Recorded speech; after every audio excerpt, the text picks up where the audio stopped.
Be'ezras Hashem Yisbarach. Yom Rishon Parshas Bamidbar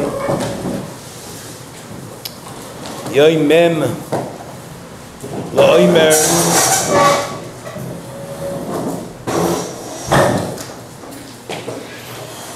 10 days left till Shavuot.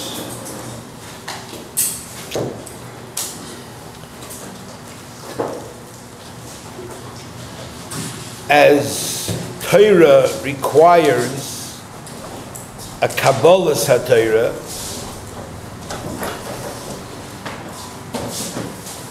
it's important for us to think about whether we are ready for Kabbalah HaTorah. Now, Reb Chaim Volozhiner writes that Kabbalah HaTorah is not something you do once a year. Every time you learn, a person should be Mekabel Torah before he learns. You should think to himself, Nasa B'nishma. Shavuot was the day that HaKadosh Baruch Hu gave us the Torah, and that was the day that Kabbalah HaTorah began. So we need to address some important questions about why Kabbalah HaTorah is necessary. Even if a person knows that he needs to observe the Torah, but one of the big questions that everybody struggles with is the mitzvah of limud haTorah. People want to know, why is it so important to learn Torah? People want to know why it's so important to do amelus b'Torah. Somebody recently came to speak to me, and he said, like, what's the purpose of amelus? What's the benefit? Why is it so important? So the first thing you have to know is why Torah.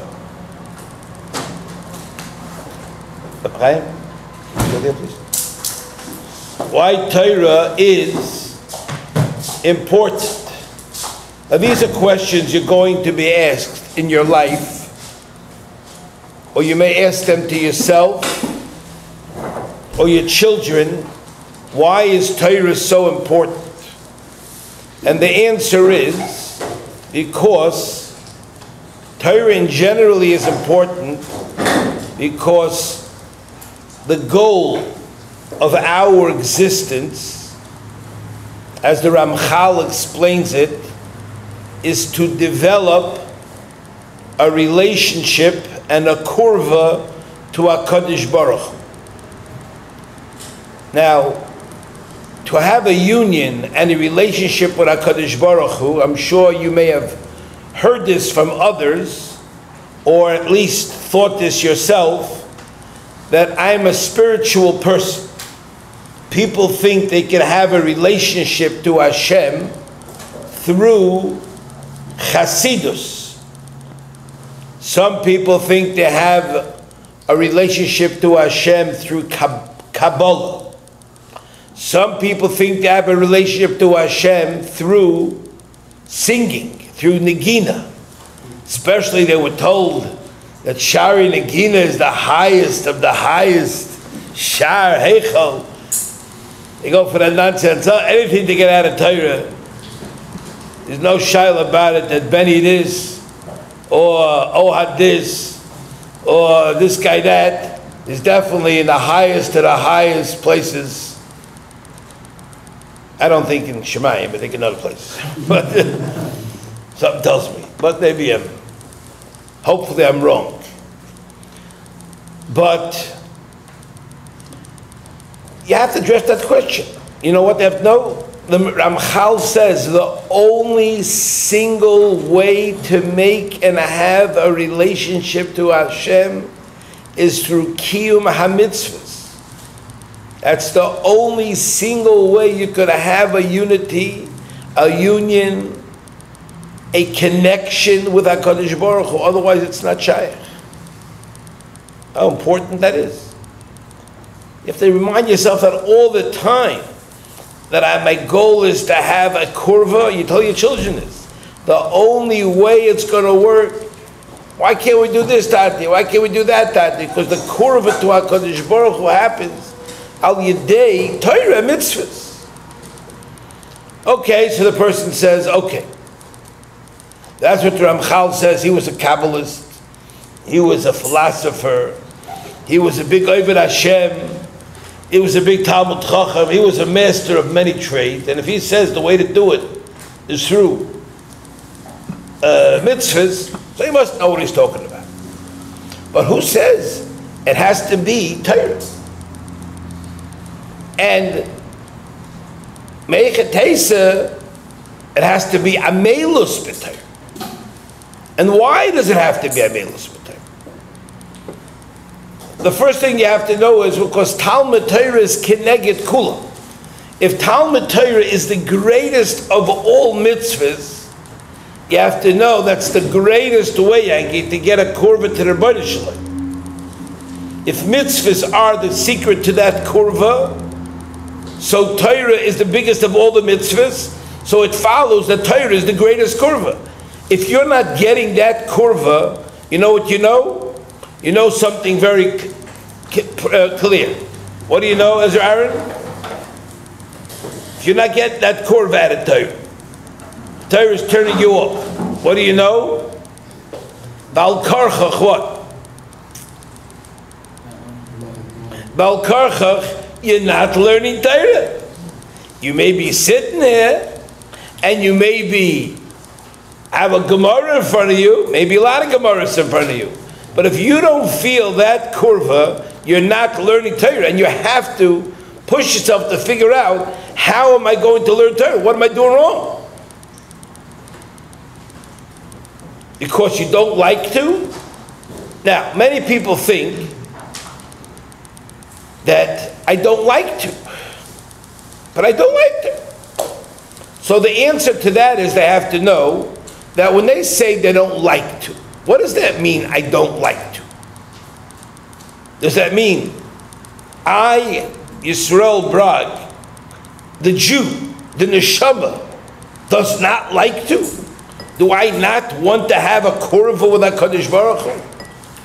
Everybody has to acknowledge that his neshama, the SHLITA, the neshama wants to have a kurva to HaKadosh Baruch Hu. What's the problem? That a person always also has a guf. And his guf is interested in fun. His guf likes to rest. His guf likes easy things. And his guf gives him quick fixes. And because of that, his guf doesn't allow him to enjoy Torah. You need to develop your neshama. You need to develop a relationship with your own neshama. An awareness first of all, and a connection second of all. Just telling a person that he has a neshama doesn't mean he has a connection to his neshama. He's connected to his guf, he's connected to his kishkis. So that after awareness, connection, and then you feel mitzvahs. You can be margish mitzvahs. You can be margish Torah. Now, the person, Rabbi Chaim Elazar, says Torah requires a Kabbalah. So before every time that you learn Torah, you have to train yourself to be mechazik your Kabbalah SaTorah. You have to say to yourself, the biggest mitzvah in the Torah, which is the best way to get close to HaKadosh Baruch Hu, whether I understand it or don't understand it, whether I can figure out how, if I'm discussing mechitzas between yards, or I'm discussing whether breaking down a base of Knesset, or I'm discussing about digging ditches next to another guy's field or planting trees. Sounds like a very mundane thing. Whether I understand it or not, it's irrelevant. This is Torah, and anybody who learns Torah and thinks that he's doing a mitzvah of Torah will feel it. Now, people say, but I don't feel it. And the answer why you don't feel it is because Torah has its own personality. You know what Torah is? Torah is called Torah's Chayim. You know what Torah's Chayim means? Living Torah. What does that mean, living Torah? What's a dead Torah and what's a living Torah? It doesn't say tefillin is tefillas Chayim. It doesn't say tzitzis is tzitzis Chayim. When you do a mitzvah of tzitzis, tzitzis itself doesn't have any relationship with you. But Torah does. Torah itself has its own personality, its own neshama. It's a living entity. It may not have feet like you have, may not have eyes, but Torah is a living entity. And the Gemara says in Sanhedrin clearly that the Torah gives of its secrets to those people who are willing to put forth an effort. If somebody says, if I have to put forth an effort to derive what's stated in the Torah says, I will give that individual my secrets. You don't think Torah is worth it? You're not going to get it. There's a Nerdik Chazal that says, Mi Goram Li Yisroel, what caused Klal Yisroel, what causes Klal Yisroel, Sheyiyu Mitu Poshim, that they should become tipshit, they should become fools. You know what it says, Yankee?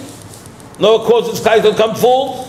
One thing, Shaloi Ha'aminu B'Torah. They had no emunah in the Torah. They had no faith. Lo nitnu Torah l'tipshim. Know what that means? It means that in order for Klal Yisrael to mekabel the Torah, they had to have emunah in the Torah. Because if you don't have emunah, you don't get Torah. If you got Torah, and to get Torah, you have to believe in Torah. You can't be zoiche to know Torah, to feel a connection with Torah without emunah. You have to believe in it. It's not similar to another chachma. It's not like reading a math book. It's not like studying how to fix cars, how to build houses. It's a different kind of chachma. This chachma requires you to believe in it. Now, when a person believes in something, you know what he does? He puts forth effort. Something I believe is important, I will put forth effort. Something I don't believe is important, I don't put forth an effort. Now, I put forth an effort even if I don't like to. Of course, it's easier. The guy likes mechanics, or guy likes building things. He's going to put forth tremendous toil and exertion to build things. Because he enjoys it. Of course, you enjoy something, you're going to put forth. You see people running down the block early in the morning. You always amaze these people. I have to do it every single day. When they get tired? No. You know why? Because they're behemoths. And behemoths like to run. You ever see dogs? They don't walk around those. They always like to run. Deers run. That's what animals do. They run. Some people like to run. You know why they like to run? It gets their endorphins going. It's called runner's high. That's what happens. You feel that high. That's what it is.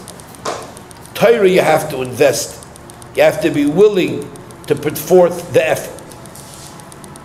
As the Rambam writes in his Akdama, Shnai Yisroel, he writes about the Nerdik Koyach of Torah Shebal Peh, how people think that its Maila is minimal.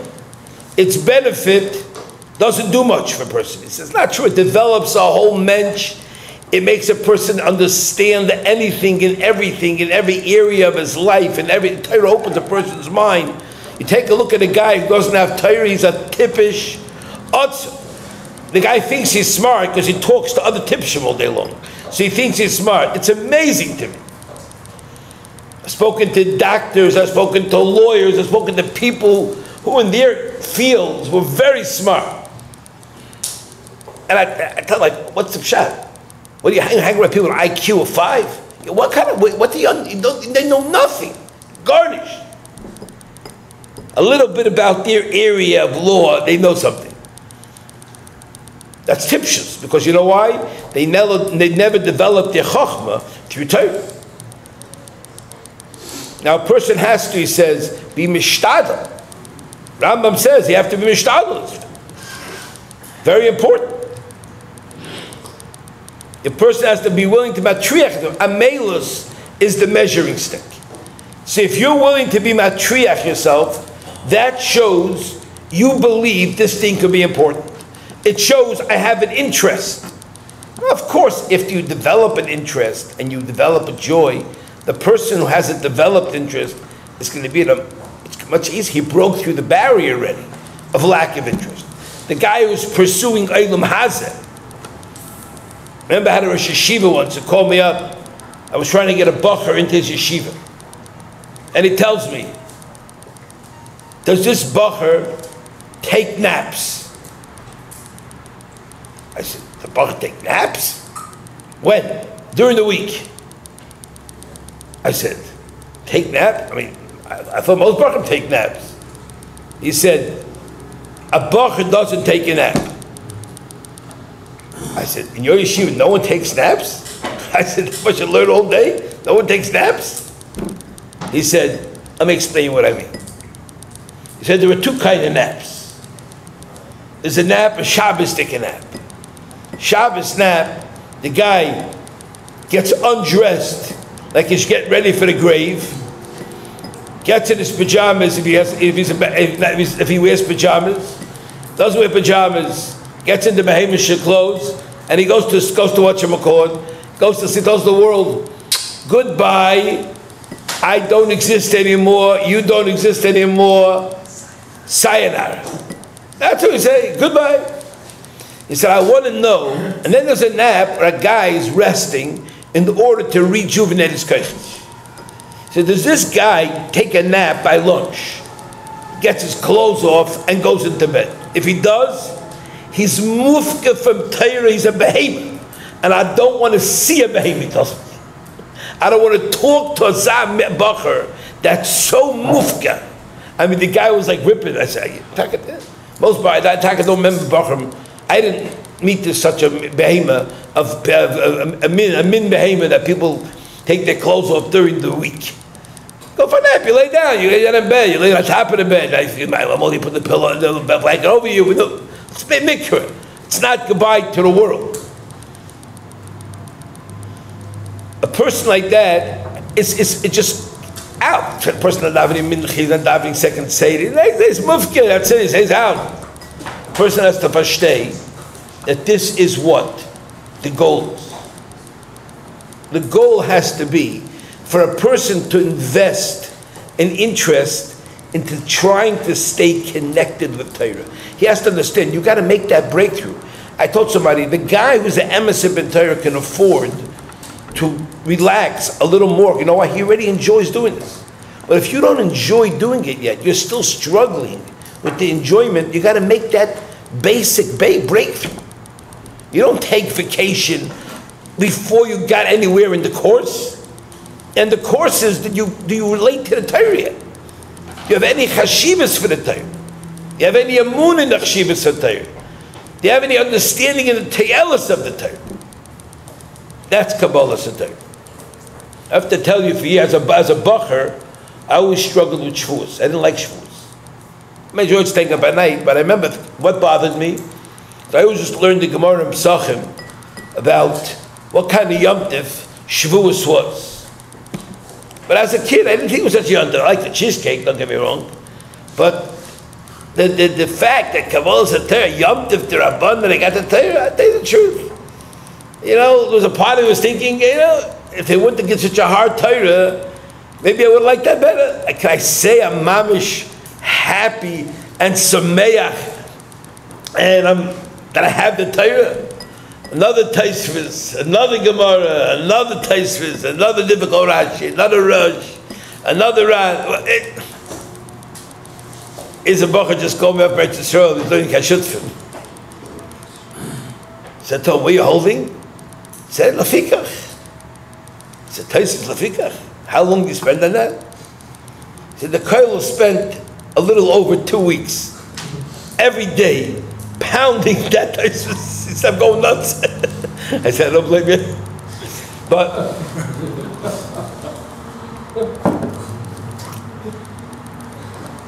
now there's a certain understanding a person has to understand.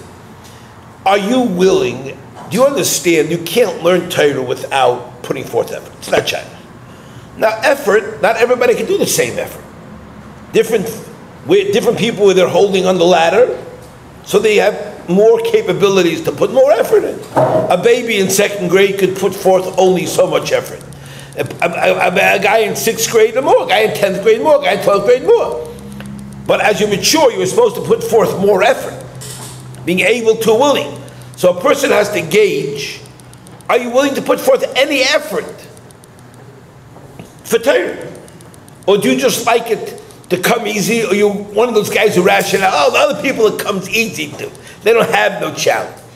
It's not like that. Kabbalah Torah means, Hashem, I've come to appreciate, if I don't have Torah, if I was never given the Torah, I would never accomplish anything. I would never have that relationship with Hashem that I would require for my perfection. To graduate life, you have to have a relationship with HaKadosh Baruch Hu, and the highest means is the Torah. The Amelus B'Torah is a siman, is a measuring stick of how much appreciation, how much emunah, how much simcha you have to the Zach. When you have no emunah, you have no chashivos, you're not putting forth any effort. Shuas for you is not going to be happy, but you got 10 days left. You got 10 days left. Let's get started. Just thinking about these rules of the Torah. Now, another thing the Yitzhak tells somebody is that I can get away without a Melus B'Torah. I can do without a Melus B'Torah. Now, what's the answer to that? Some people are made for Bekiyas, they say. Is that true? Shetiu Amelim B'Torah was only for certain people?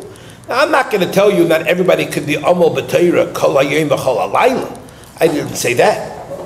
But everybody has to be Amal and put forth an effort to learn, to understand a little. So it says in the parsha, last week's parsha, B'Chukaisai, says as follows: Ve'im lo yisishma'u li, if you won't listen to my mitzvahs,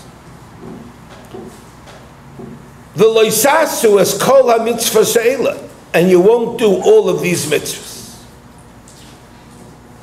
Now, this is a very strange pasuk at first glance. If you won't listen to me, and you're not going to do all the mitzvahs, what does that mean? So Rashi says, what is the meaning of im lo yisishma'u li mi? Rashi says, know what that means? Im lo yisishma'u li? If you won't commit yourself to Amelus B'Torah, if you're not willing to commit yourself to making an effort to understand Torah, you gave up already, you're not interested, you're not willing to put forth an effort to learn Torah. You know what that's a siman of? Look, Rashi. That if a person is a loy lamad, the next stage is loy asa. A person who's not willing to exert himself to understand Torah has no interest in asiyas hamitzvos. That's why it says im lo yisishma'u v'lo yisasu. You know why? Because the ikar purpose of Amelis is to really understand what is truly being said. What does Hashem want me to do? To try to be mechadish, a new mitzvah. to come up with something. I can extrapolate this, what Hashem wants me to do.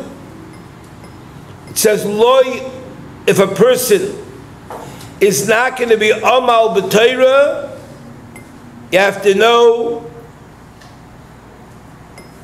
the next step is Loi Asa.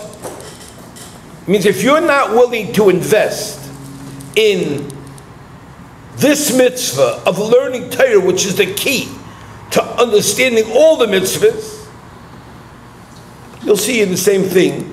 The same guy who can't be amal b'Torah can't learn Mishnah Berurah too.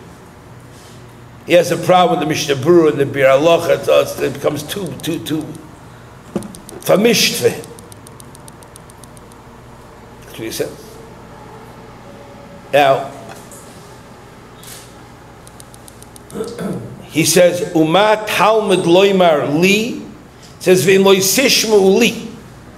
He says, what does that mean, Li? So Rashi says, Zeh Hamakir Es Riboinai.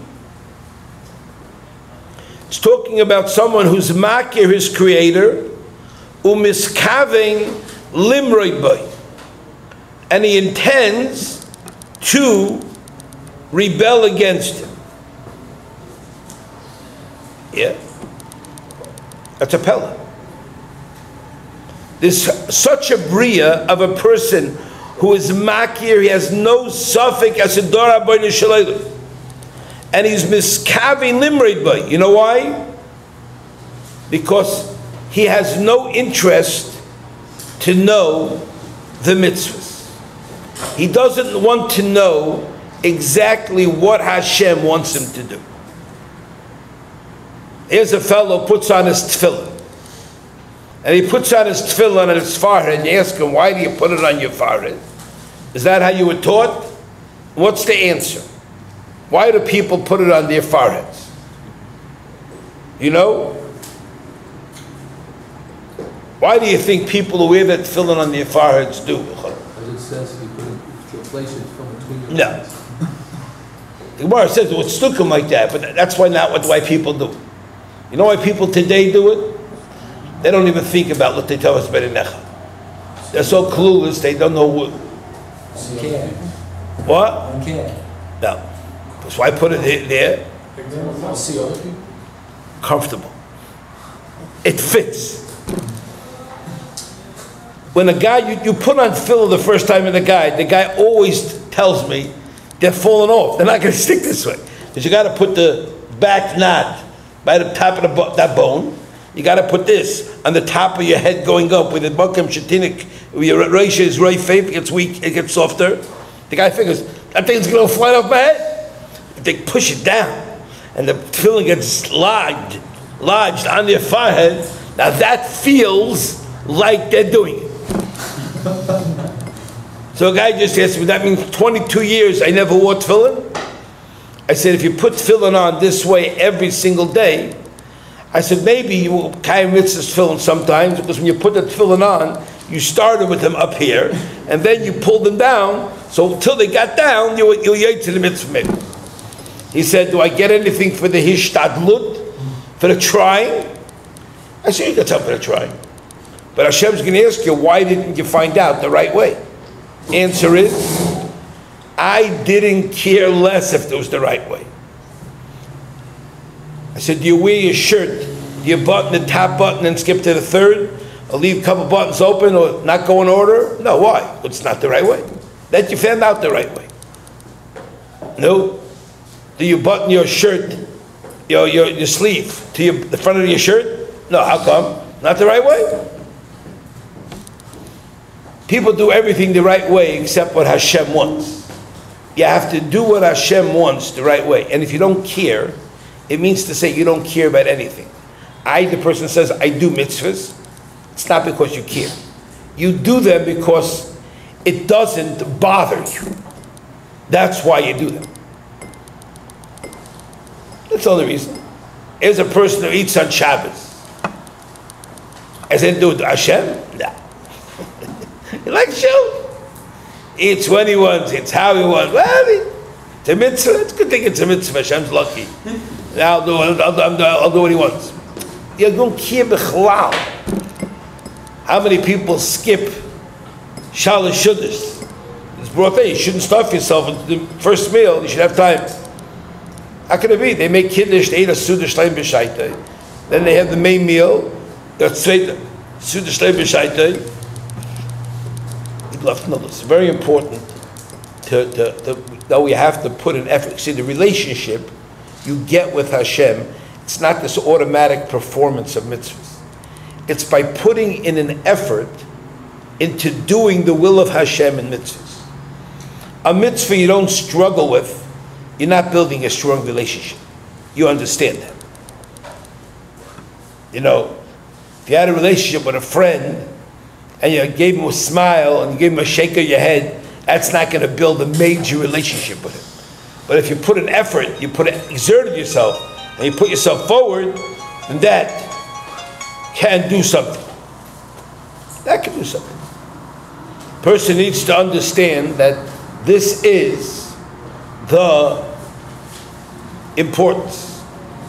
Now it goes on, it says, when you see a person, you show me a mensch that's not toiling in Torah, and who doesn't want to toil in Torah, you're showing me a person who's not willing to exert himself in any area to do the will of Hashem. So as you see a person, he's medactic on certain mitzvahs. You see him dictic, his father, his uncle, he read in the book once, or whatever he has, certain mitzvahs that are kaddish to him. That's mishagas. It's not going to do the will of Hashem. It's no will. It's his own hang-up the guy has. It's not doing the will of Hashem. Now, it goes on and says that once a person is not willing to put the effort into learn, and toil learning, that person interested in asiyas mitzvahs is the next step. Know what the next step is? If you don't like to learn, you're going to detest others who are going to medactic mitzvahs. You'll call them chinyuks, frumaks, frumies. You'll call them, you're going to be moyes, ba'acheir moyes. Also makes no sense. Why should you care if someone's not doing mitzvahs? That guy wants to put the effort in. That guy wants to do the right thing. You should be respect for him. You're a failak, you're a failure in your life. No. You can't take, the Gemara says, the Chazal, it says, you're moyes ba'acheir moyes. I see this by a lot of guys who start to go by the wayside. When their learning stops, you know what they do? The first, they make fun of other people who learn. You know, the joking, it's all not serious, it's not there. Tzaddikin, I think they have some briskapayas, thinks it's some who knows what, it's a garnish finish. You put down other people doing mitzvahs. If a guy cares about Shabbos, a guy cares about this, you know what I mean? He's worried about something, all of a sudden, Pasha can't take it. Pasha eats them up. And the next thing they do is they're soynei chachamim. But at that first stage, you know what they say? Chachamim are different. They're all chachamim. Then it gets to the madrega, you're soynei chachamim. You hate Rabbanim. The next step of that's why I always tell you, when I used to meet people, modern people, I used to ask them, do you have respect for Rabbanim? I used to always ask them this question. Do you have respect for all Rabbanim? It's amazing how many Rabbanim, they're all a bunch of fakers. You know what I knew then? I knew exactly what they were holding in the world. Because I knew they're ready with loy lamad, they're already holding my loy asa, they're already moyes ba'acherim oisim, and they're saying chacham. Know what the next step is? What they do is they're moineya others from doing mitzvahs. They prevent others from doing mitzvahs. That's unbelievable that. You know what the next thing is? They deny that Hashem made this mitzvah. Said, I don't believe that Hashem made such a mitzvah. I just don't believe it. You ever guy's boyer on Shabbos?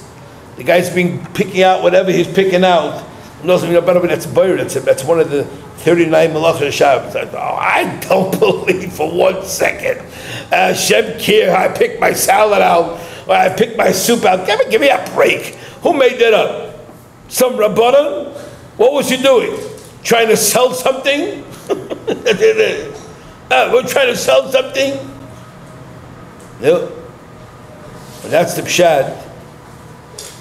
They reject all the mitzvahs, and they say, they mezalzel mitzvahs. They deny, they say, it's all much of chumras. The Rabbanim made up these stories to make life hard for us. And on and on. And that's why, you know what the eitz is? There's one simple eitz. If you meet a modern guy who's a kaifer, and you meet a guy who's already Saini Chachamim, you don't, the eitz not to get into a fight with him and tell him that, you know, Chachamim Achashiv, Taya Rabbanan, I said, great. No. There's one eitz. Come, let's learn something. Let me learn something. Let's get into something. Take apart a Gemara.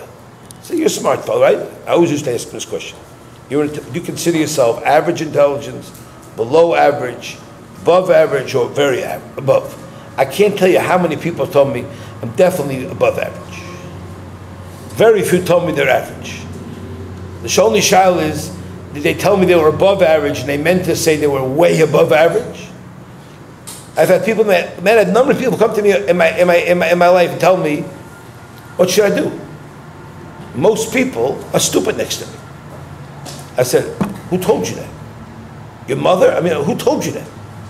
I said, what are you known for? Make it taste you like that. And you're at the Demyanis. They convince you that like that. No. So the best thing to do is, you're a smart fellow, I'm letting them. Let's learn something. I remember taking a young fellow who thought he was a genius, and he told me he's going to bring me down. He said, I heard you made some other people from, he said, you sold them the bill of goods. He said, you know why? They had no brains. But I'm going to be your demise. He said, you met your match. He said, I'm going to listen to everything you say. I'm going to go home and write it down and put it on a computer. I'm going to make myself a whole file on you. And one by one, I'm going to take you apart. He says, I'm going to chew you up and spit you out. I told him, you know, you're getting me excited. You're getting me excited, my friend. I love a good challenge. But I would say to you like this. I would suggest you act a little humbly. Because you may end up, there's a possibility you may end up with egg on your face. I know you think you're smart. But my friend, I could run circles around you with my eyes closed and my feet tied together. Understand that. You don't think so? So I look like a rabbi? I got some surprises for you. And I'll never forget, after spending a couple of months with this guy, I finally decided, here's the challenge. I said, I'm going to teach you a Mishnah in Masechta Makos. I'm going to teach you all the tricks. I said, if you try to prepare the Mishnah on your own, it ain't going to work. Because Torah is a living Torah. I know you don't believe it, but trust me. Try your way, treat it like a dead Torah, not one sentence is going to go in your head. Give it the respect. I said, first wash your hands before you learn Torah. Do negavas. Let me show you what the blessing you make is before you. Give it the respect it deserves. I'm telling you, it'll help you out. It's still not going to help you at all. Because you're so dumb. I mean, you're not even home. As much as going to try to give it to you, you're not even home. And I said, now we're going to learn this thing. I'm going to teach it to you first. Bring a tape recorder. I'm going to teach you the tape. Teach you what each word means. Teach you what each sentence means. And you're a lawyer. I'm talking the area of law now. We're not talking about Kabbalah. No Kabbalah, eh? We're not talking about kachim, about sacrificing. I'll tell you about kachim. He brought the thing, and I said, there are 5 questions that stand in your face. Now I'm giving you the rules now. Everything's exact. Everything is meduyik. Every statement here is, tell me 5 questions that will demonstrate that this Mishnah makes no sense. It was written by a Chinaman with 2 jugs of whiskey in his mouth. I said, now I'm going to tell you another secret. After you do that cheating, you daven, you wash your hands, and I'll help you too. A little more respect. Third thing is, you can buy yourself an art scroll. The art scroll Gemara had if I remember correctly, the first thing they ever came out with was Makos. That's why I picked that Makos for him. I said, go get yourself one of those. and cheat your kishkis off. Look at the notes, look at the English, look at this. I'll meet you again after the weekend. If by Sunday you have 5 questions for me, call me up, please. I'm going to be very excited to meet you. Now, this guy was a who's who in medical school, and he became a macher shebemachers in law school. He was a very hot shot. He was a pretty smart guy. And he spent his weekend trying to challenge me. And then Hashem gave me nachas. The guy came, called me up Sunday. I think I have a couple of questions. I said, tell me. I said, are you drinking now? I said, are you smoking something now? Is the window open? You have exposure to ear? You're able to breathe now? He says, why? I said, because you're talking like a guy who's losing his ear. His oxygen levels are going down because you're not talking like a mature person. You sound like a second grader to me asking questions on physics. What you say doesn't make any sense. Did you write that stuff down on the pad? He said, yeah. I said, well, read it again and tear it in the garbage. It's not even it's not even a question. Some stupid question like, why does it say Kate's? I've got some, like, over there, shake the question. You know what I mean? I couldn't believe it. I remember telling him, I said, my friend, I'm talking about English sentences. If I would tell you, I told him the following: if a person does X, he gets befoof sticks. What would you ask me in that question? If I say, what's the obvious question? You say, I don't know. Know what that shows me? You're dumber than dumb. You would win the trophy for dumbness. Because the obvious question is, what is befoof sticks? That's the obvious question. What is befoof sticks? Not, if you ask me, why befoof sticks you would do that? You know what I know? Even dumber than I thought you were in the first place. Because you don't know what befoof sticks is. I said, I'm telling you obvious questions, because it's a living Torah. And the guy pushed schwitz, and then I showed him, now watch it. I'm going to show you questions, how the sentence doesn't make sense. And I showed him 1, and I showed him 2, and I showed him 3. I said, you want more? I said, have you learned your lesson yet? I said, I'm not finished with you. 5, now I'm going to give you some, I got 2 extra credits. I got 2 extra credit questions for you that I was going to offer you, but we didn't get to the first base, so we can't work on extra credit. I told the guy, you know what I just proved to you? I just proved you something. Either you have to acknowledge to me that you're one of the dumbest SOMs around, sons of man, around, or, and you don't think so, I know because in the secular world you're a genius, or I just proved to you the holiness of the Torah, and the Torah will not stick to you. You can't even grasp it in English. I just proved to you that Torah is a Torah's chai. And now you start to learn like a mensch. Now you commit yourself. You think you're smart, you're not smart. You think you're wise, you're otherwise, my friend. That's the only shaykhs you have with wise, is otherwise. And that's what a person has to know when it comes to Torah. He was humble, but he became a Torah for that. He became a serious Torah. Became somebody who exerted himself and toiled in Torah like nobody's business. Because he saw what it was. And he even enjoyed it. It made no sense to me. He was going back to his family to meet his friends and explain to his friends about his newfound hobby in life, learning Gemara. So he said, I'm going to get creamed. I'm going straight from the airport to a bar. We have a whole about 30 guys are going to be there. They're going to drill me. He said, let's play devil's advocate. What are you doing these days? Why are you doing this? All the questions back and forth. Finally, I said, hold up. I said, tell me something. Why do you do it for? Why do you come here to learn? What do you mean you in lamppost? Why do you come here? He said, he stopped the thing and says, the buzz. I said, the what?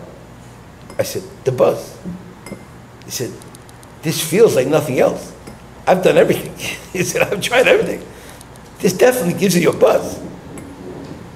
I said, you feel the buzz? That's why you keep coming back? This guy was an active motorcyclist. This guy was a major guy. He was playing at night. He played his games, pool games, $20,000 a game. I mean, that's crazy stuff the guy was doing. High flying skier. I mean, that runner. That mamish had a life. Pulls my house with this motorcycle. Looked like it was out of a magazine or something. Black, automatic. The blink flipped up. You know, pressed the button on his thing. It was my thing. What is this? Some science fiction, black, total black thing, total black bike, black face, you know, black. That's his computer. I think they're very smart. And I said, you got buzz from Gemara? From Marcus, you got buzz, huh? My friend, you was there. You got a taste. That's what we're going for. That's Kabbalah's time. It's your life. This is your whole foundation for all your belief in Hashem. You can't have a shaykhis to Hashem without that. You got to have that shaykhis to Hashem.